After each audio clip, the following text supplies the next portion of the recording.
Car കനാലിലേക്ക് മറിഞ്ഞു. വെങ്ങാനൂർ ചാവടിനടയിലാണ് ഈ അപകടം. കാറിലുണ്ടായിരുന്ന 3 പേർ അത്ഭുതകരമായാണ് രക്ഷപ്പെട്ടത്. അനന്തൻ തന്നെ ഈ വാർത്തയുടെയും വിവരങ്ങൾ നൽകും. അനന്തൻ, ഈ അപകടത്തിൽ ഈ ദൃശ്യങ്ങൾ, ഈ കാറ് കിടക്കുന്നത് കണ്ടാൽ ആളുകൾ രക്ഷപ്പെട്ടത് ഭാഗ്യം, അല്ലെങ്കിൽ എങ്ങനെ രക്ഷപ്പെട്ടു എന്ന് നമുക്ക് തന്നെ തോന്നിപ്പോകും.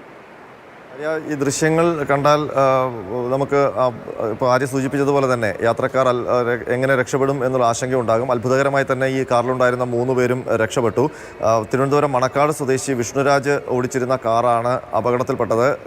വെങ്ങാനൂർ ചാവടിനടയ്ക്ക് സമീപമായിരുന്നു ഈ അപകടം. ഇന്ന് രാവിലെ ഈ കാറ് പോകുന്ന സമയത്ത് മറ്റൊരു വാഹനം വരികയും അതിന് സൈഡ് കൊടുക്കാൻ വേണ്ടി വശത്തേക്ക് ഒതുക്കുമ്പോഴാണ് തൊട്ടടുത്തുണ്ടായിരുന്ന കനാലിലേക്ക് ഈ കാറ് മറിഞ്ഞു പോയത്. കാറ് പൂർണ്ണമായും കനാലിലേക്ക് മറിയുകയായിരുന്നു. അധികം ആഴമുള്ള കനാലല്ല, എങ്കിലും ചരിഞ്ഞ് തന്നെ വീണു. പക്ഷേ ഒരു പരിക്കും ഏൽക്കാതെ ഈ കാറിലുണ്ടായിരുന്ന 3 പേരും രക്ഷപ്പെട്ടു എന്നുള്ളതാണ് ആശ്വാസം. ആര്യ. ശരി അനന്തൻ.